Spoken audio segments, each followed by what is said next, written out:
विपक्ष का सबसे अच्छा नेता कौन? मेरा काम आकलन करना नहीं है। ये राजनीतिक में अब तक का सबसे अच्छा नेता कौन रहा है? प्रधानमंत्री नरेंद्र मोदी। भविष्य में अगर मौका मिला तो क्या पार्टी चेंज करेंगे? कतई नहीं। क्या आपके हिसाब से आरक्षण व्यवस्था समाप्त होनी चाहिए, हाँ या ना? नहीं। क्या आपके हिसाब से एसटी कानून का दुरुपयोग हो रहा है?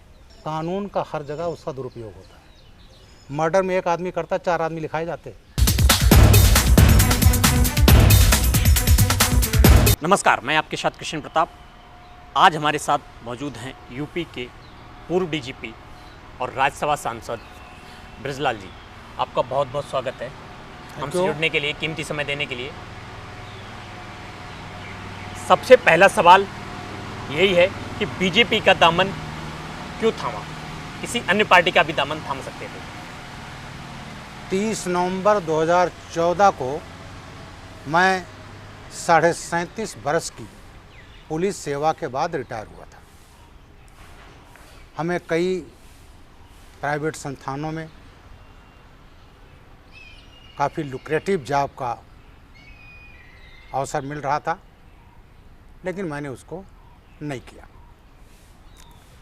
अब उसके बाद राजनीति की बात आई तो उस समय जो उत्तर प्रदेश में जो राजनीतिक पार्टियां थीं, समाजवादी पार्टी से मेरा 36 का आंकड़ा उस समय से है जब मैं एसएसपी इटावा था।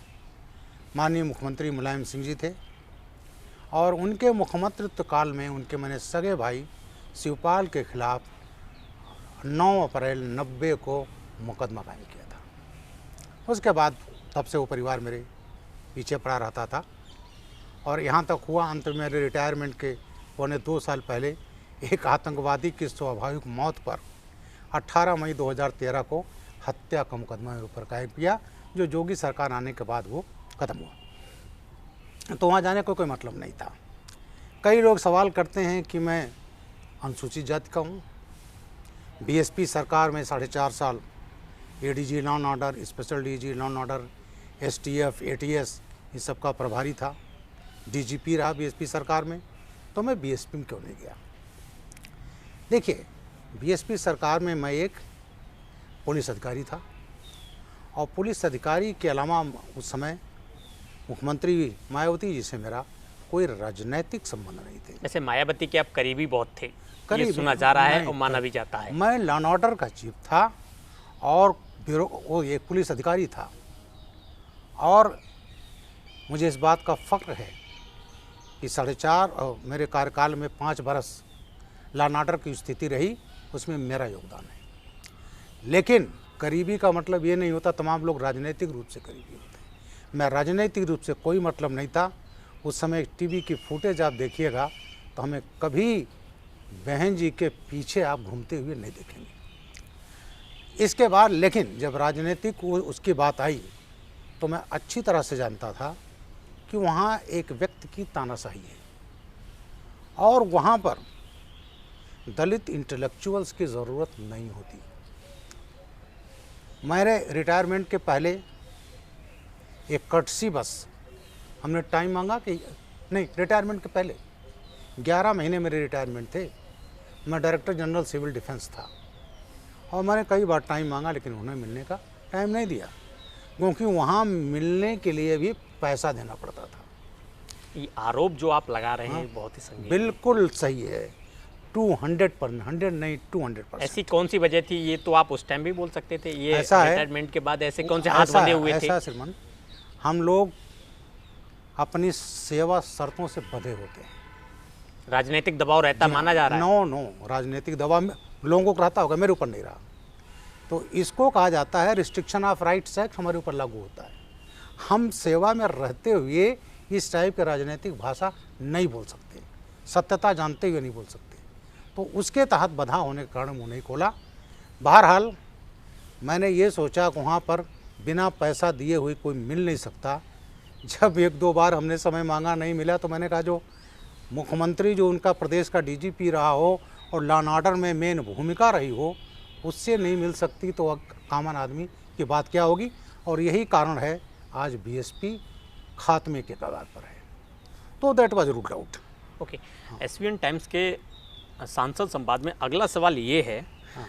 कि आपको डीजीपी पद से चुनाव आयोग ने क्यों हटाना पड़ा? ऐसा है, हमेशा जब चुनाव आते हैं तो जो विरोधी राजनीतिक पार्टियां होती हैं उस सरकार की जो मौजूदा समय में रहती हैं, वो ऐसे अधिकारियों को जो इफ़ेक्टिव रहे हैं, अच्छी तरह से काम करते रहे हैं, ये हमेशा उनकी परिपाटी रही है और उन्होंने उस समय भी किया। उस समय इलेक्शन कमीशन ने कोई लिखित ऑर्डर नहीं दिया था। कुरैशी साहब थे, मुझे याद है, वो बैठक में आए और चीफ सेक्रेटरी थे अनूप मिश्रा, मेरे ही क्लास फेलो थे, जो सेक्रेटरी जनरल रहे राज्यसभा में।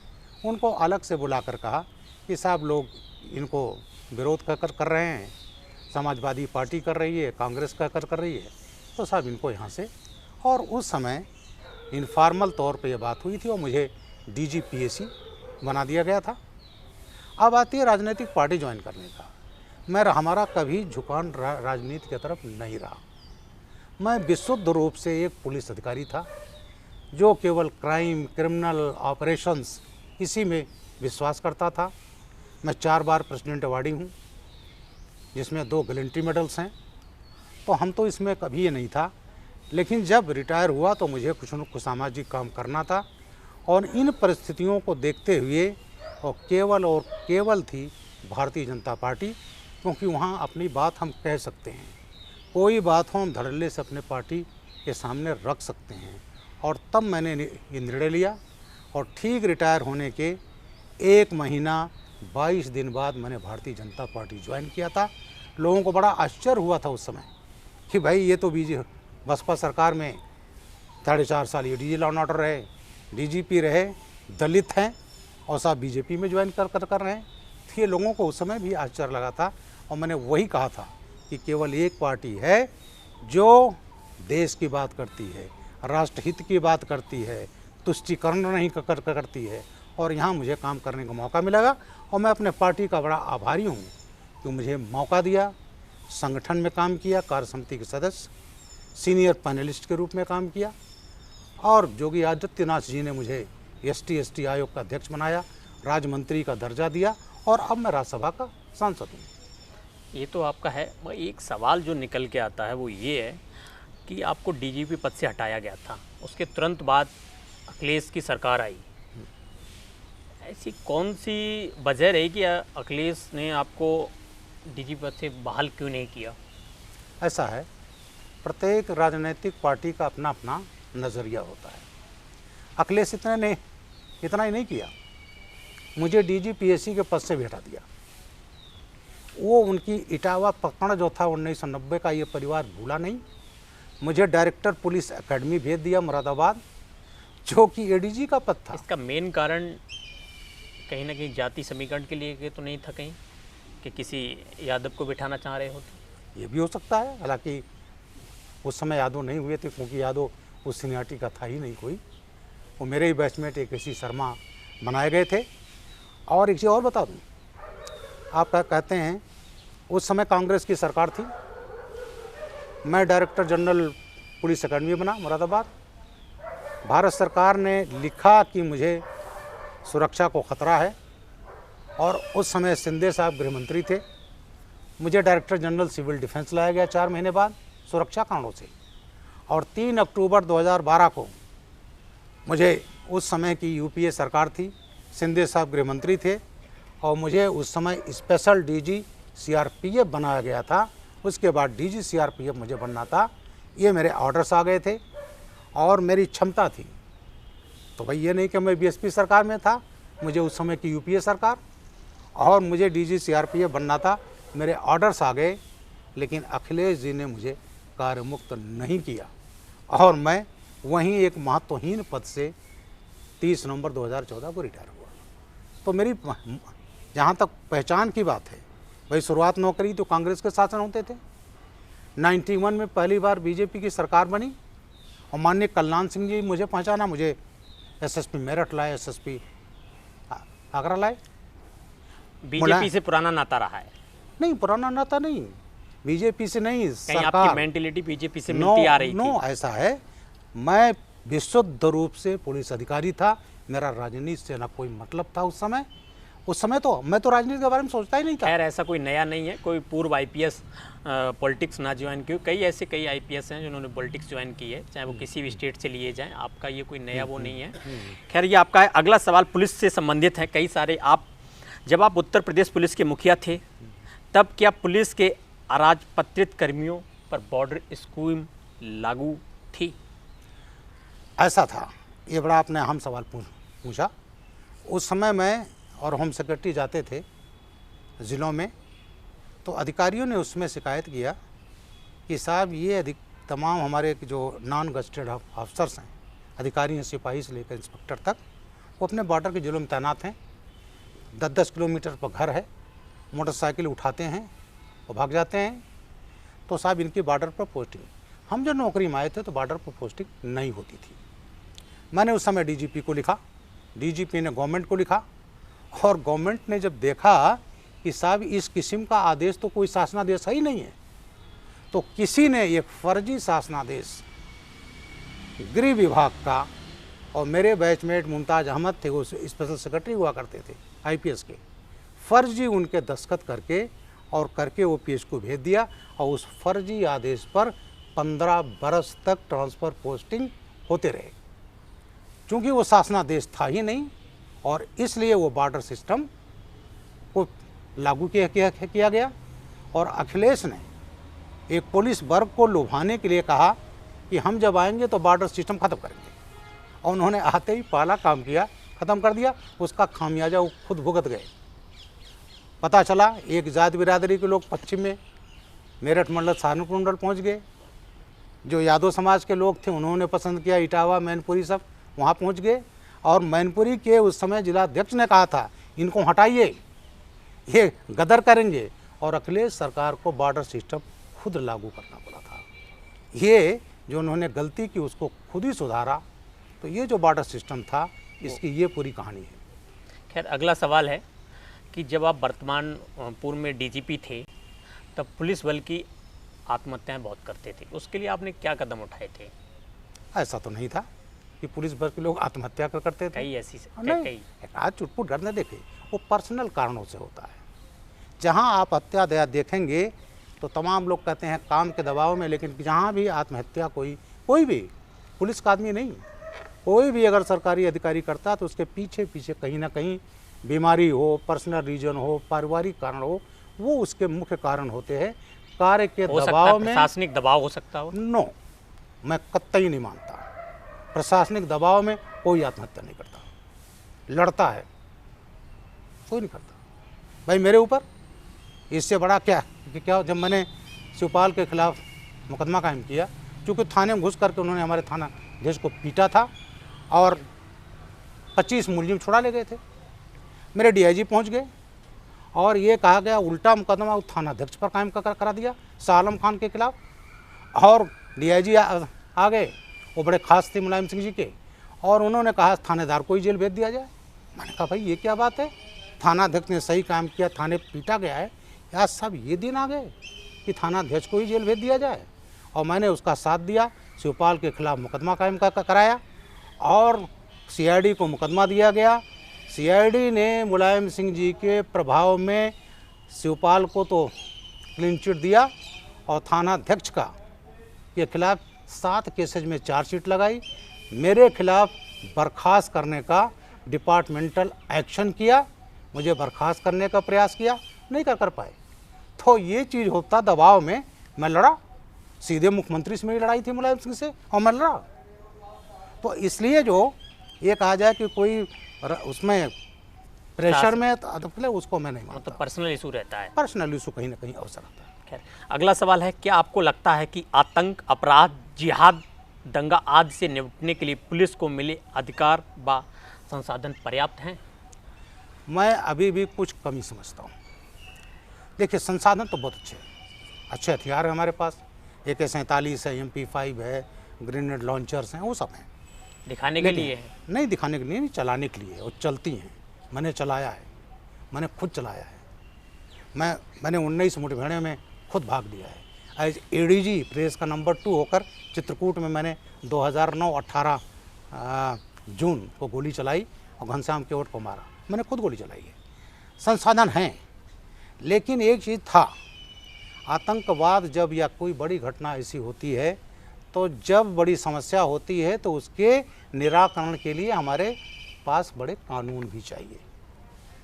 जब पंजाब में आतंकवाद फैला, हमारी यशस्वी प्रधानमंत्री इंदिरा जी मारी गई, तब कांग्रेस सरकार ने क्या लाया था? Tada, terrorist and disruptive activities act, और शायद वो एक्ट ना होता तो पंजाब की सूरत कुछ और होती। मैं भी जुड़ा था, क्योंकि मैं तराई ज़िले में था, पीलीभीत में। मेरे सिपाही मारे थे, मैंने घुसकर पंजाब में ऑपरेशन किया था, और मेरे साथ फिर सिक्योरिटी थ्रेट ऐसा रहा कि मुझे 11 वर्षों तक 25 आदमी की पर्सनल सिक्योरिटी दी गई थी। मैं लड़ा हूँ, उस आतंकवाद में भी लड़ा हूँ, खुद गया था पंजाब में। मेरा अधिकारी को डर के मारे नहीं गया, मेरे माता, मैं गया खुद, केवल 13 लड़कों के साथ। अब उसके बाद पंजाब का आतंकवाद समाप्त होने लगा, कश्मीर का आतंकवाद जोर पकड़ रहा था, तो कांग्रेस पार्टी ने, कई नेता सदन के पलट पर लेट गए, जिसमें ममता बनर्जी भी थी उसमें कांग्रेस की, और टाडा इन्होंने ख़त्म करवा दिया। उस समय टाडा ख़त्म किया गया जब कश्मीर में कत्लेआम हो रहा था कश्मीरी पंडितों का। वहाँ धार्मिक स्थलों से ऐलान किया जा रहा था, कश्मीरी पंडित 5 लाख संख्या में भाग आए, लेकिन टाडा की तब ज़रूरत नहीं थी, चूँकि कांग्रेस तुष्टिकरण करती थी। अब आइए, अटल बिहारी वाजपेयी जी आए, जब दोबारा वो प्राइम मिनिस्टर बने तो उन्होंने पोटा लाया, प्रिवेंशन ऑफ टेररिज्म एक्ट, वो भी जैसे कांग्रेस 2004 में आई, उसको भी ख़त्म कर दिया गया। अब इस समय आतंकवाद लड़ने से एक कानून है 124 से, देशद्रोह जिसे आम भाषा में कहा जाता है। कांग्रेस जब 19 में चुनाव लड़ी तो उन्होंने घोषणा पत्र में कहा कि हम आएंगे तो ये देशद्रोह का कानून 124 है, इसको ख़त्म करेंगे। और अब भी जो लेफ्टिस्ट फोर्सेज हैं, कांग्रेस हैं, अब भी इसकी मांग करती हैं कि देशद्रोह का कानून ख़त्म करो। अभी पार्लियामेंट में सवाल हुआ, मैं भी बैठा था, भाई वो तो वही हाल हुआ, अगर उसको भी ख़त्म कर दोगे तो पता चला कि जैसे हमारे हाथ पीछे सुरक्षा वालों को बांध दिया जाए और कहा आतंकवादियों से लड़िए, AK-47 वाले से बंधे हुए हाथ से। तो ये स्थिति है। इसलिए जहाँ जहाँ आतंकवाद, ऐसी घटनाएं हों, ऐसी समस्या खड़ी हो कि हम नहीं निपटेगा, ज़रूरत है तो इस टाइप के कानून को लाना ज़रूरी होता है, तभी सुरक्षा बल अच्छी तरह से अपने कार्य को अंजाम दे सकते हैं। खैर, आपने कहा मुठभेड़ की, आपने बात की, आपने कई एनकाउंटर भी किए होंगे। जी हाँ, आपने एनकाउंटर तो किए हैं। खैर, आप ये एक बात बताइए जो निकल के आती है कि एनकाउंटर जो शब्द है ना, वो बहुत ही चर्चा का विषय रहता है, चाहे वो किसी भी जिले से हो, किसी भी राज्य से हो। जी हाँ। क्या अपराधी को सिर्फ और सिर्फ एनकाउंटर ही है या कोई मौका दिया जाना चाहिए? ऐसा है श्रीमान, आपकी बात मैं समझ गया। इनकाउंटर आदमी, जो आम आदमी समझता है कि बड़ा क्रिमिनल कोई है, उसको पकड़ के गोली मार दिया, ये आम आदमी समझता है। ऐसा नहीं है। इनकाउंटर का मतलब होता है क्रिमिनल अपराधी, पुलिस फोर्स जाती है, उसको वार्न करती है, गिरफ्तार करने जाती है, वो पुलिस पर उल्टा गोली चलाता है और आत्मरक्षा में हम गोली चलाते हैं जिसमें वो मारा जाता है। वो अधिकार आपको भी है, कॉमन सिटीजन को भी है। अगर किसी पर हत्या हो रही हो, आप वहाँ पर खड़े, तो आपको हक है गिरफ्तार करने। वो नहीं होता तो आप भी उसको पकड़ सकते हैं, मार सकते हैं।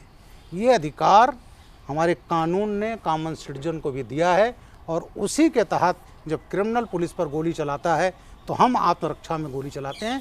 अगर वो मारा जाता है तो इसको आम भाषा में इनकाउंटर कहा जाता है। ये कतई नहीं है जो भ्रामक है कि पुलिस ने पकड़ा और ले गई गोली मार दी।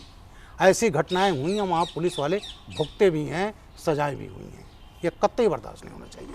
अगला सवाल है, फिल्में, धारावाहिक, कॉमेडी शो के माध्यम से आज तक पुलिस बल को विलेन की तरह दिखाया जाता है। इस पर अब तक किसी पुलिस प्रमुख व पूर्व अधिकारी ने भी स्वतः संज्ञान लेकर केस दर्ज क्यों नहीं किया? ये आपने सही कहा।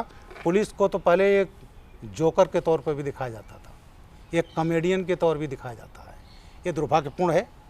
इसको अब वो चीज़ वो क्रिमिनल एक्ट के सिलसिले में आता है कि नहीं आता है, लेकिन इसकी आवाज़, लेकिन उस समय शायद एक सिलसिला चल रहा था तो शायद किसी ने ध्यान नहीं दिया, लेकिन ये चीज़ बंद होनी चाहिए। अब आप सदन के सबसे उच्च सदन के पद पर बैठे हुए हैं, क्या आप आवाज़ उठाएंगे इसकी? बिल्कुल उठाएंगे।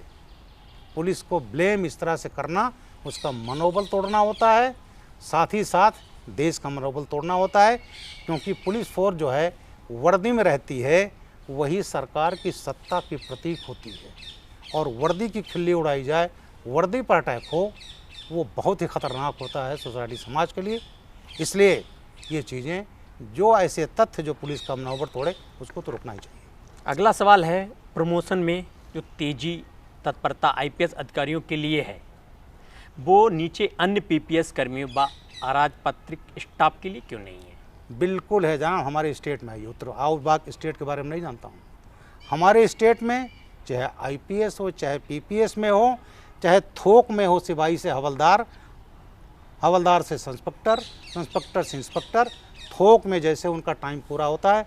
उत्तर प्रदेश में योगी सरकार ने प्रमोशन इतने किए हैं जो कभी नहीं हुए। एक ज़माना था जब दरोगा भर्ती होता था और 28-30 साल में इंस्पेक्टर बनता था। ऐसे नियम थे, पुराने चले आ रहे थे, लेकिन उसको हम लोगों ने प्रयास किया, उसको तोड़ा कि सिंप्लीफाई हो, और सिंप्लीफाई हो। आज जो है, जो इंस्पेक्टर यूपी में पैदा जो होता है, वो 6-7-8 साल में इंस्पेक्टर हो जाता है।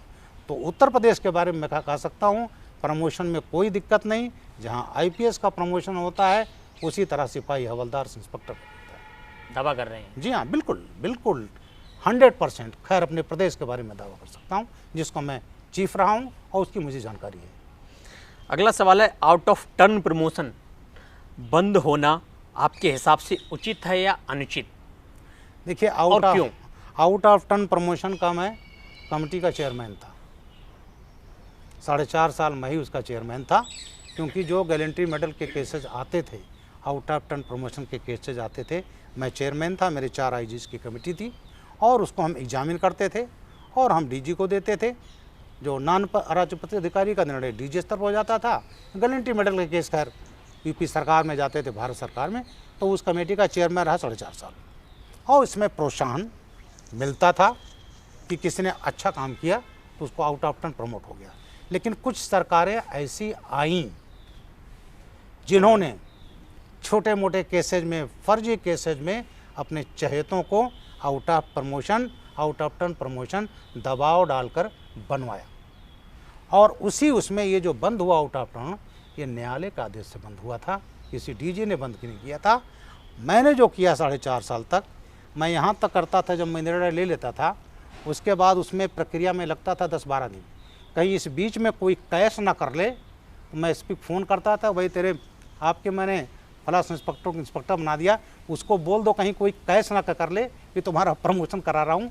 तो मैं यहाँ तक एहतियात बरतता था, और 4.5 साल में out of turn promotion committee का, गैलेंट्री मेडल कमेटी का मैं चेयरमैन रहा, और कहीं कोई शिकायत नहीं आई। तो मैं समझता हूँ कि ये चीज़ें, जहाँ कोई बहादुरी का काम करता है तो प्रोत्साहन के लिए ये होना चाहिए। अगला सवाल है, पुलिस बल को मात्र जुबानी आधार पर हटाने, लाइन हजर करने, निलंबित करने के बजाय नियत मानक दंड या मापदंड की पहल कब होगी? ऐसा है कि निलंबन या तुरंत ट्रांसफ़र, लाइन हाजिर करना, ये एक सामान्य प्रक्रिया में नहीं होना चाहिए। इससे ये मनोबल बहुत चल रहा है। हाँ, ये गलत है। इसका मानक है, लेकिन कभी कभी कोई अधिकारी ये करता है कि बड़ी लॉ एंड ऑर्डर समस्या ये हो गई, तो पता चला उसको वो किया, फिर 10 दिन के बाद। तो ये चीज़ें तो ठीक है उस हद तक, लेकिन पनिशमेंट के तौर पर इस तरह से जब किसी अफसर का होता है तो उसको खलता है, उसी तरह हमारे सिपाही को खलता है, हवलदार को खलता है। इसका मानक है, और उस मानक का काम करना, तय करना वहाँ के पुलिस चीफ का काम होना चाहिए, और इसको इंश्योर करना चाहिए कि पुलिस का मनोबल डाउन ना हो। भाई, मैंने क्या किया, हमने शाह आलम खान को मुलायम सिंह जी जेल भेज रहे थे, और मैं अगर खड़ा ना होता, उसका साथ ना देता, शिवपाल पर मुकदमा कायम नहीं किया होता, तो उसको जेल भेज दिया जाता।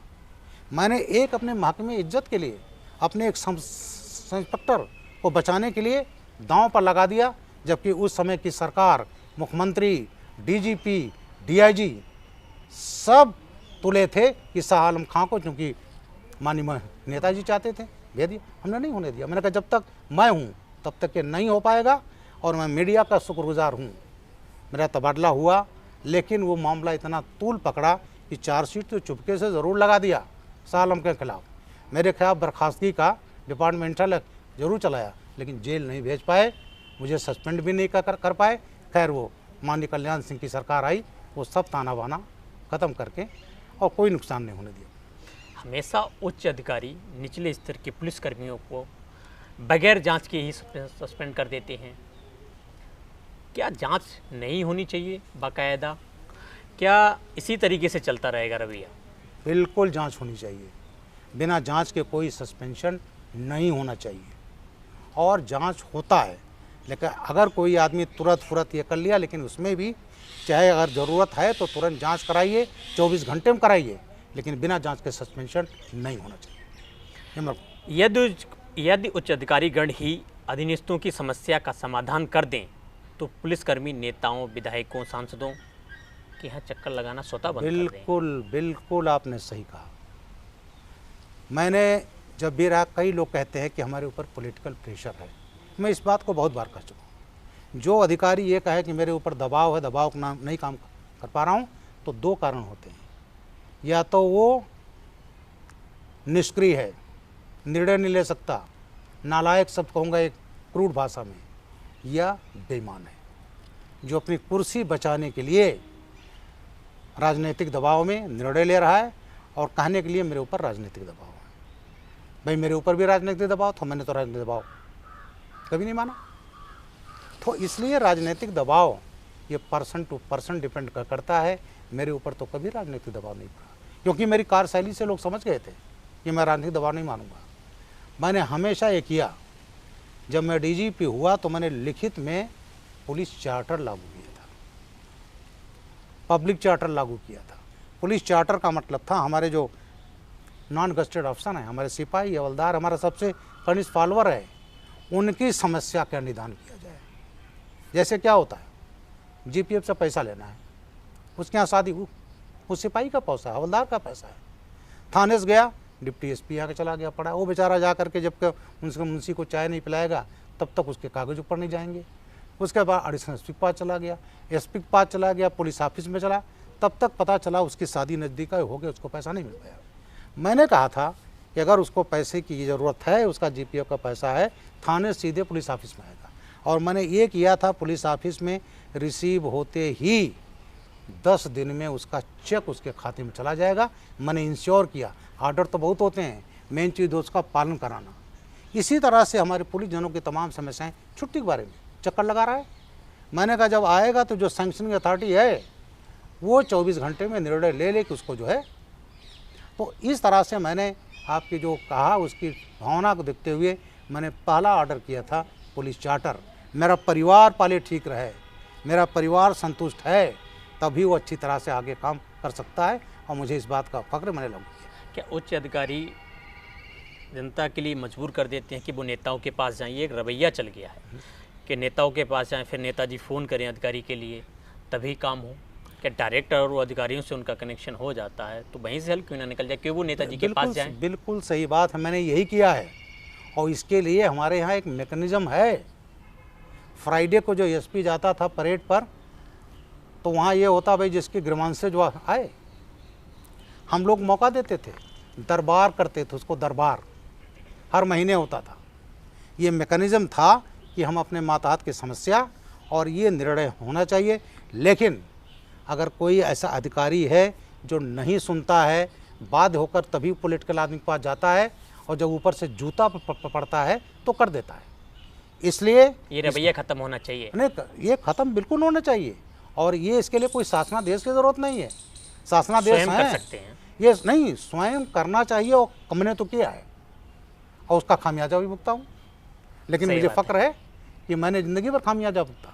अखिलेश ने अल्टीमेटली 18 मई 2013 को एक आतंकवादी, उसमें जो इसमें बटला हाउस गैंग का जो इंडियन मुजाहिदीन का, अपनी मौत मर गया लू से, और अखिलेश सरकार ने मेरे खिलाफ मर्डर का मुकदमा कायम कर दिया। तो मैंने उसको किया फेस के। लेकिन अगर अधिकारी सत्य के रास्ते पर है तो ये एक लगता है सेटबैक, लेकिन कुछ होता नहीं है। और ख़ासकर जो आईपीएस अधिकारी है जो निर्णय लेने के स्टेज पर है, हम भारत सरकार के अपॉइंटी हैं। राज्य सरकारें रिकमेंड कर सकती हैं, सज़ा देना भारत सरकार को होता है। हम बड़े पूर्ण रूप से सुरक्षित हैं और इस अधिकारों का प्रयोग जितने अधिकारी हैं उनको करना चाहिए। प्रेरित करते हैं कहीं ना कहीं आप, जब भी आप अपने पूर्व अधिकारियों को या वर्तमान के अधिकारियों से मिलते हैं तो इस तरीके की चर्चा करते हैं? बिल्कुल प्रेरित करते हैं और मैं ट्रेनर भी हूँ। मैं ट्रेनर हूँ, अधिकारी आते हैं उनको, और लखनऊ में मुझे जैसे PCS अफसर आए, IAS IPS अफसर आए, उनकी ट्रेनिंग के लिए आते हैं, तो मैं ट्रेनर हूँ, मैं जाता हूँ उनके बीच में, आज भी जाता हूँ, मोटिवेट करता हूँ और मैं अपना एग्जाम्पल देता हूँ कि डिगना नहीं, तुम्हें अधिकार, जिनने शपथ लिया है इंडियन पुलिस सर्विस में आकर के, आपने PPS ने शपथ लिया है कि हम भारतीय संविधान का पालन करेंगे, उससे डिगना नहीं, ये लोग आपका कुछ नहीं बिगाड़ सकते। वही काम करो जो सही है, कानूनन है, कि जो कानून अगर आदेश गलत है तो आप उसको नहीं मानेंगे, अधिकार आपको है, आप बाउंड हैं उस अधिकार से, उसका प्रयोग तो करो। लेकिन जो कमज़ोर लोग होते हैं अपने स्वार्थ में, वो ना करके पॉलिटिकल प्रेशर में काम करते हैं। वही मैंने कहा, अगर कोई करता है तो या तो नालायक है, कमज़ोर है, या बेईमान है, जो सोचता है उसकी कुर्सी बना रहे और वहाँ कमाता रहे, और जो स्वार्थी तत्व हैं जो उनके जिसकी कृपा से पोस्ट होते हैं वो भी कमाते रहें। खैर, अगला सवाल है, समाज के लिए लड़ने व पुलिस बल अपने ऊपर लगे आरोपों का मुकदमा अपने पैसों से क्यों लड़ता है? क्यों ना इसके लिए कोई बिल्कुल आपको ऐसा कानून आना चाहिए? बिल्कुल आना चाहिए। आई टेल यू, मैंने लड़ा है, इसीलिए मैंने हाँ, मैंने लड़ा है खुद। भाई अखिलेश सरकार ने मर्डर का मुकदमा कायम किया, और जब मुकदमा खालिद मुजाहिद और तारिक कासमी का बाराबंकी कोर्ट में चला, खालिद तो मर गया था, अखिलेश सरकार ने वापस ले लिया मुकदमा और हमको फ्रेम करने के लिए पूरी तैयारी की। उस केस का जब इन्होंने वापस ले लिया था अखिलेश सरकार ने, आतंकवादी का केस, कोर्ट ने वापस नहीं होने दिया। उसके बाद जब ट्रायल हुआ तो DGC क्रिमिनल था, उसको धमकाया गया। हम लोगों ने प्राइवेट वकील रखे, अपने सरकारी PP को रखा, तब उसमें सजा करा पाए, नहीं तो ये हम लोगों को अपने तुष्टीकरण का राजनीति में जेल के अंदर भेज देते। तो इसलिए जो तमाम जो सरकारी सेवा में आदमी काम करता है उसको अधिकार है, क्योंकि जब तक गवर्नमेंट सैंक्शन नहीं दे देती तब तक उसका प्राचुर्य नहीं हो सकता। लेकिन तमाम ऐसे होते हैं जो लोग करते हैं इस्तगासा मुकदमे में, और उसने सरकारी सेवा के दौरान किया है, उसका संरक्षण होना चाहिए और उसे सरकारी तौर पर लड़ने का ये होना चाहिए। ये प्रयास हुए हैं और मैं तो इसमें आ गया, मैं उसको प्रयास करूँगा। उठाएंगे आवाज़? बिल्कुल उठाएंगे आवाज़। जो भुगता हो खुद जो है वो तो जानता है असलियत क्या है, और जो भी एक्टिव अफसर होगा, प्रोएक्टिव अफसर होगा, उसके खिलाफ तो माफियाज मुकदमा करते हैं। मैं शहर कप्तान लखनऊ था, 84-86 बड़े बड़े माफिया होते थे। एक माफिया को मैंने बंद किया, फिर उसने मुझे कानूनी पचड़े में डाला, और मैं 7 साल की नौकरी में सुप्रीम कोर्ट में कंटेम्प्ट लड़ा हूँ। हालांकि उस समय होम सेक्रेटरी थे, मेरे ज़िले के रहने वाले थे, माननीय माता प्रसाद जी, अब दुनिया में नहीं है। मैंने उनसे कहा कि साहब हमको सरकारी वकील कर दो, तो जो फेमस वकील गोपाल सुब्रमण्यम जी हैं वो हमारे तरफ से खड़े हुए थे और उसको मैंने लड़ा। फिर इसके बाद सुप्रीम कोर्ट से आदेश हुआ इसकी इंक्वायरी, डिस्ट्रिक्ट जज, वहाँ पर मैं और मेरा PP, मैं खुद अपनी पैरवी के लिए खड़ा होता था, मैं खुद लड़ा, खुद पैरवी की। लेकिन ये चीज़ होना चाहिए, अगर किसी ने सरकारी उसके दौरान उसमें काम किया है, सही काम किया है, तो उसके बचाव के लिए सरकारी संसाधन उपलब्ध कराए जाने चाहिए।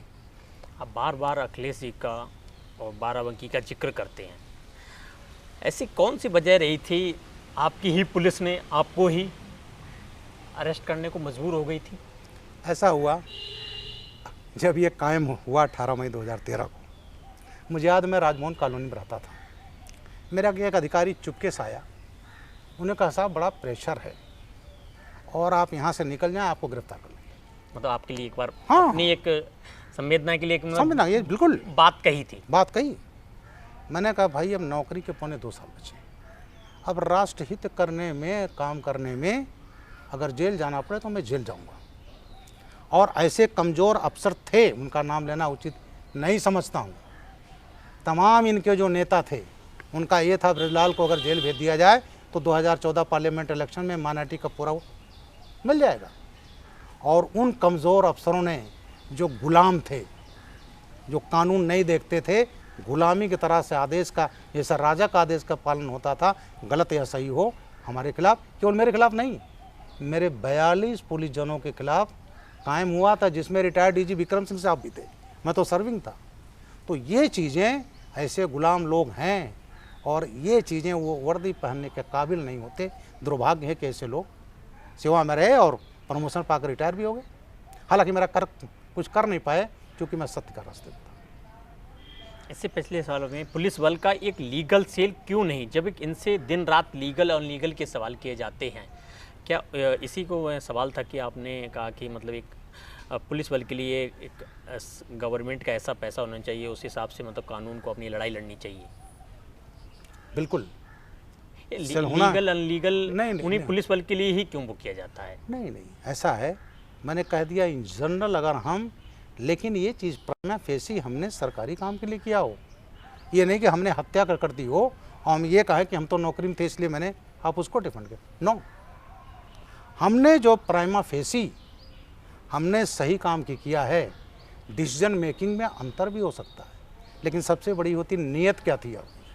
अगर नीयत हमारा साफ है और कहीं गलती भी हुई तो सरकार को डिफेंड करना चाहिए, पूरी कानूनी सहायता उसे मिलनी चाहिए। समय का अभाव कम है, कुछ सवाल और बचे हुए हैं। पूर्व डीजीपी सुलखान सिंह जी द्वारा बनाई गई नियमावली के हिसाब से वेतन विसंगति दूर करने के प्रयास कब होंगे? उन्होंने दिया है, मैं समझता हूँ सरकार उस पर विचार करेगी। उन्होंने क्या दिया है तो मुझे नहीं मालूम, लेकिन उन्होंने दिया है, सरकार उस पर, जोगी सरकार अवश्य विचार करेगी। अगला सवाल है, पुलिस कर्मियों पर उच्च अधिकारी द्वारा इतना अधिक मानसिक दबाव क्यों डाला जा रहा है कि पुलिस कर्मी आज के माहौल को देखते हुए आत्महत्याएं कर रहे हैं? ये हकीकत है, इसका आप डाटा उठा के देख सकते हैं। ऐसा है, मैं इसको नहीं मानता। ये पुलिस कर्मियों मैं दर्द है? नहीं, दर्द हो सकता है, तमाम जगह ऐसा होता है। जैसे एक हमारे BA2 DG वो रहे, डिप्टी DA कहलाते, डिप्टी असिस्टेंट, बहुत अच्छा अफसर था, ATS में था, सुसाइड किया उसने दफ्तर में, और बड़ा कहा गया कि साहब वो दबाओ दबाओ दबाओ, और अधिकारी कहने लगे, वो झूठा था। उसका खुलासा यहाँ करना उचित नहीं होगा। ये तो तमाम ऐसी चीज़ होती, मैं कहता हूँ कभी राजनीति उसमें कार्य के दबाव में कोई आत्महत्या कर ले, इसको मैं नहीं मानता। कहीं ना कहीं इसके पीछे और तथ्य होते हैं, लेकिन जब कोई घटना होती है तो एक अनगरल आरोप इस टाइप के बढ़े जाते हैं। तो इसको मैं नहीं मानता कि राजनीतिक दबाव, सरकारी कार्य का दबाव, इसके कारण जो बहादुर अफसर होगा वो लड़ेगा। नहीं करूँगा भाई, आप क्या कर सकते हो? मेंटली टॉर्चर बहुत ज़्यादा होता है, ऐसा है, प्रेशर पर वो कुछ समाधान निकलते हुए नहीं दिखाई देता। भाई समाधान भाई मेरे साथ हुआ नहीं हुआ? आप जैसे लोग बहुत कम हैं। शाह आलम खान के साथ हुआ कि नहीं हुआ? सुसाइड तो नहीं किया। तमाम ऐसे अधिकारी हैं। एक थे यहाँ बरेली में तैनात थे इंस्पेक्टर गौतम, उसने अपने उस समय का IG जोन के खिलाफ मतलब खोला। तो ऐसे हैं, और ये चीज़ें हैं जो बहुत होता है। तो तमाम अधिकारी हैं जो लड़ते हैं और डिफेंड करना चाहिए, लड़ना चाहिए। और ये चीज़ें कि कहना कि साहब वो दबाव में आत्महत्या कर लिया, इसको मैं सही नहीं मानता। Thank you very much. 1 minute sir, 2 minute का और समय चाहिए। खैर, आपने बड़े बेबाकी से जवाब दिए हैं बड़े सवालों का। कुछ सवालों को आप एक शब्द में जवाब देंगे। विपक्ष का सबसे अच्छा नेता कौन है, एक शब्द में?